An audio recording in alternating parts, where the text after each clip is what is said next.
नमस्कार भाई दोस्तों। बहुत से आरोप लगते रहते हैं, आरोप प्रत्यारोप ये चीजें चलती रहती है, लेकिन जब सच्चाई सामने आती है ना, तब पता चलता है भी सच तो बड़ा कड़वा है। और सच्चाई इतनी खतरनाक सामने आएगी किसी को नहीं पता था। कल एक न्यूज देखी थी, Kerala IT professional found dead finally, insta post alleges sexual abuse by multiple RSS member. आपने सोचा होगा चलो छोटी सी न्यूज साइड में कर देते हैं, क्योंकि एक सुसाइड केस पहले चला हुआ हरियाणा के अंदर, उसके अंदर भी जातीय रंग भर दिया, जातीय रंग भर दिया, उसमें जाट नॉन जाट कर दिया। ये खेल बड़ा है ना, आगे जाके बहुत नुकसान करता है ये खेल। आगे जाके आपस में जातियों का टकराव, सामाजिक टकराव, ये सब बन जाता है। लेकिन इस न्यूज को साइडलाइन कर दिया गया।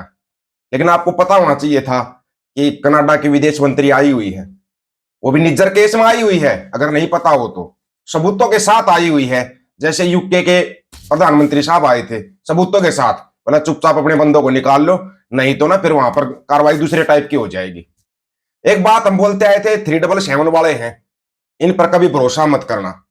लेकिन कुछ लोग होते हैं, क्या करते हैं ये आपको बताते हैं। किसी भी समाज या समूह की ताकत का तब सामने आती है जब वो इकट्ठा होते हैं, कोई कैंप लगाते हैं या स्वागत करते हैं, तभी समाज की ताकत का उसका पता लगता है। अकेले किसी को पकड़ लेना आप, चिंटू मिंटू को, इतने आराम से आपका सब कुछ सुनेगा खाएगा, लेकिन 10-5 चिंटू मिंटू इकट्ठे हो गए ना, 10-5 भी इकट्ठे हो गए, हुड़दंग करेंगे, हुल्लड़बाजी करेंगे, सब कुछ करेंगे। अच्छा, आज कौन सा दिन है आपको पता है? आज सोमवार है। आज कनाडा में थैंक्स गिविंग डे और राष्ट्रीय अवकाश है। 1578 से यह दिन मनाया जाता है, जो प्रकृति को धन्यवाद देने के लिए, आभार प्रकट करना है, उसके लिए मनाया जाता है। कनाडा के अंदर प्रकृति का धन्यवाद देते वो, कोई देवी देवते या इनके चक्रों में कभी नहीं घुसता कनाडा, कभी भी नहीं। सिर्फ प्रकृति का, भाई अच्छा खाने को दिया हमारे को, रहने को जगह दी हमारे को, प्रकृति का धन्यवाद ये होता है। और 1578 से मनाते आ रहे हैं वो। आज के दिन क्या करते हैं वो? सामूहिक, फिर उसके बाद भोज, खाना खिलाते हैं लोगों को, खाना खिलाते हैं। उस खाने में कोई किसी का धर्म नहीं पूछता, जाति नहीं पूछता, कुछ नहीं पूछेंगे, वो खाना खिलाएंगे। उसी न्यूज पर आते हैं। लेकिन आज का बताना बहुत जरूरी था। आज थैंक्स गिविंग डे मनाया जाता है कनाडा के अंदर। कनाडा में जो रहते हैं भाई, वो और भी अच्छी तरीके से बता सकते हैं भाई आज के दिन क्या क्या होता है कनाडा के अंदर। ये तो था इसका। अभी अगर आप अपने बच्चों से करते हो प्यार, तो संग से बहुत दूर रखना यार, सच्चाई है ये। नस्लों को बर्बाद करते आ रहे हैं ये, और कर रहे हैं। नस्ल और फसल बचाने की जिम्मेवारी खुद की होती है। और नस्ल और फसल है ना, हमारे बुजुर्ग तो बचा लेते हैं, लेकिन हमारे से नहीं बचाई जा रही। आज सुना थोड़ा सा आनंदू, जिसका जिक्र किया था हमने स्टार्टिंग में। आनंदू को बचपन में उसके पिता ने राष्ट्रीय स्वयं सेवक संघ के जुड़वाया, और तब से यह संघ का सदस्य था, तब से संघ का सदस्य था। उसने जो सुसाइड किया है, उसका कारण संघ के लोगों द्वारा बलात्कार और यौन शोषण बताया। कब से हो रहा था ये भी सुन लेना, आपकी आंखें खुल जाएंगी। अपने बच्चों को संघ की तरफ भेज रहे ना, एक और जा रहे ना, वो लाठी लेके घूमते हैं, इनके साथ होता क्या है?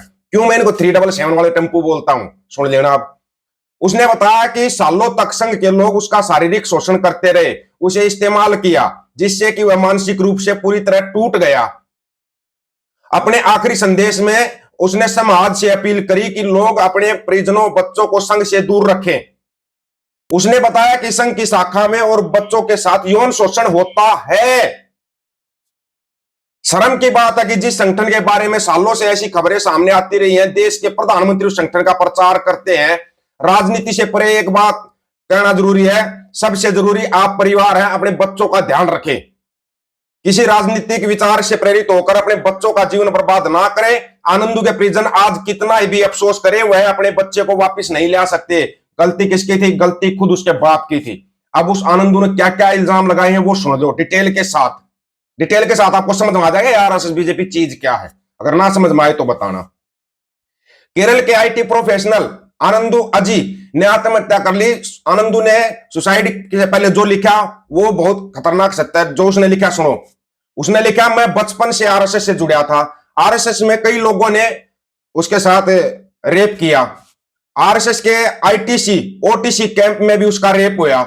आरएसएस के कई लोग कई बच्चों का रेप करते हैं।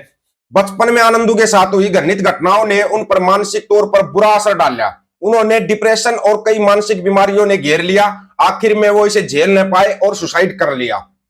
आरएसएस को लेकर ये बेहद गंभीर बातें हैं जो एक युवक ने जान देने से पहले लिखी। इस पूरे मामले की जांच होनी चाहिए। इससे जुड़े आरएसएस के लोगों को सजा मिलनी चाहिए। क्या मिलेगी? क्या प्रधानमंत्री साहब खुद जिसका प्रचार प्रसार करते हैं। अब आते हैं बात जो कनाडा की विदेश मंत्री आई हुई है उसके ऊपर। कनाडा की विदेश मंत्री बोल रही है निज्जर के हत्याकांड के अंदर तुम्हारे लोग शामिल है, सबूतों के साथ आई हुई है वो। इसका पता कब लगेगा आपको पता है? 4-5 दिन के बाद पता लगेगा। जैसे यूके के प्रधानमंत्री आए थे, ब्रिटेन के प्रधानमंत्री, यहां भांड मंडिया उसके दलाल लगे होते जी, व्यापार की बात करने आए हैं, व्यापार की बात करने आए हैं, ये करने आए वो करने आए। सच्चाई कुछ और थी। सच्चाई क्यों नहीं बता देते लोगों को? अगर भांड मंडिया के दलाल एक दिन भांडपना छोड़ के और सही मायने में पत्रकार बन जाए ना, सिर्फ एक दिन, होश उड़ जाए पूरे देश के होश उड़ सकते हैं। और इससे ज्यादा क्या होश उड़ेंगे? बच्चों के साथ 3777 वाले टेम्पू क्या करते हैं अब पता लग गया। ये टेम्पू शादी क्यों नहीं करते यार? ये अभी भी किसी को समझ में नहीं आया। इसलिए शादी नहीं करते, ये टेम्पू है। इन टेम्पुओं की असल नस्ल है जो थाईलैंड तालिबानी है, क्योंकि इन्होंने इनके खून ने खून को पुकारा और अपने खून को बुला लिया, बुलाकर पूरा मतलब उसको मान सम्मान दिया, पूरा राजकीय सम्मान दिया, जबकि उस देश को मान्यता ही नहीं मिली है। ऐसा ही मान सम्मान फिर एक बार पन्नू को बुला के भी दे दो, पता लग जाएगा। क्योंकि फिर तो उसके बाद आप लोगों को यात्रा शुरू करनी है, लिंडू राष्ट्र बनाने की यात्रा, उसमें भी तो बिजी हो जाओगे ना। मतलब लोगों को उलझा के रखा हुआ किसी ना किसी मामले में। जैसे पूरे हरियाणा को उलझा रखा है एक आईपीएस का अधिकारी। अरे भाई प्रशासन का मामला है, प्रशासन सोल्व करेगा। पता नहीं आम लोगों को कौन सी चूल मची हुई है, उसमें कूद जाते हैं। पंजाब के संगठन कूद गए, हरियाणा के संगठन कूद गए। ये कौन से संगठन है जो इसके बीच में कूद रहे हैं? उसकी खुद के घरवाली तो मुख्यमंत्री के साथ जापान गई हुई है, खुद की घरवाली मांग करेगी, वो खुद भी एक अफसर अधिकारी है। बड़े कमाल की बात, जंप ले जाते हैं जैसे तो बस यही फैसला करेंगे। 5-7 आ जाते हैं, लाइव आकर बैठ जाते हैं, अब ऐसे होगा, अब ऐसे होगा, ऐसे करेंगे। अबे क्या क्या करोगे यार तुम? सच्चाई से तुम क्यों भागते हो? सच्चाई है तुम कुछ नहीं कर सकते, जो कुछ करेगा शासन और प्रशासन करेगा। इस मामले में तो कूदना सबसे बड़ी बेवकूफी है हमारी तरफ से। तो भाई अगर कोई इसके ऊपर न्यूज भी बनाता वो भी सबसे बड़ी बेवकूफी है। न्यूज क्या बनाओगे आप ये बताओ? इसके ऊपर अगर न्यूज बनानी है तो इस आनंदू के ऊपर बना दो, इसके ऊपर बनाओ ताकि पता लगे दुनिया को कि हुआ क्या है हिम्मत बनाने की। क्यों? क्योंकि सामने आरएसएस और बीजेपी है, इसके ऊपर तो न्यूज नहीं बना। तो उस मामले में भी सामने आरएसएस और बीजेपी है, ये याद रखना। कहीं गलतफहमी का शिकार होकर तुम इधर से उधर लगे रह जाओ। और इनके राज आए दिन खुलते हैं, लोगों के सामने आते हैं। लेकिन बड़े कमाल की बात है कि लोग कबूतर बने हुए हैं, बिल्ली देखते हैं आंखें बंद कर लेते, बस बिल्ली भाग गई। नहीं भागी है बिल्ली। जब तक बिल्ली का एक आधी चप्पल ना लग जाए ना, बिल्ली नहीं भागती ऐसे। समझदार को इशारा ही काफी होता है। ये इशारा आप लोगों को दे दिया है कि बिल्ली को कैसे भगाना है। गले में घंटी नहीं बांधनी है, चप्पल से भगाना है। नहीं तो अपना वो जैसे वो ये लोग बोलते हैं ना, अपना लठ तैयार रखो भाई, लठ में दम होगा तो बिल्ली अपने आप जाएगी। एक घेसड़े में बिल्ली तो नाची नाची हंटेगी। समझ में नहीं आता किसी को, बस लगे रहते आंदोलन करो, ये करो, रोड जाम करो, फलान करो। नुकसान किसका कर रहे हो? खुद का नुकसान कर रहे हो। केस किसके बच्चों को लगेंगे? तुम्हारे बच्चों को लगेंगे। इलाज करो ना इनका चुपचाप, वो तुम्हारे से होता नहीं। अभी आधे से ज्यादा लोगों को ये नहीं पता पंजाब के अंदर हकीकत में अंदर क्या चल रहा है। अंदर खाते किसी को नहीं पता है, हरियाणा में क्या चल रहा है किसी को नहीं पता है। बस ऊपर हवा हवाई में जो बातें देखी उन पर लग जाते हैं। सच्चाई ये है, ये पूरे देश का बेड़ा गर्क कर रहे हैं, खोखला कर रहे हैं देश को अंदर से। पंजाब और हरियाणा को खोखला कर दिया अंदर से। आप लोगों को बहुत लेट समझ में आएगा। आप लोगों को क्या राय इसके बारे में राय रखना, आपकी राय का इंतजार रहेगा। सभी साथियों को राम राम, नमस्कार, आदाब, सत श्री अकाल। वीडियो को ज्यादा से ज्यादा शेयर, चैनल को सब्सक्राइब, बेल आइकन को जरूर दबाना दोस्तों।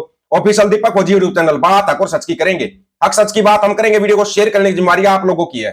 गज के आखो, वाहिगुरु जी का खालसा, वाहिगुरु जी की फतेह।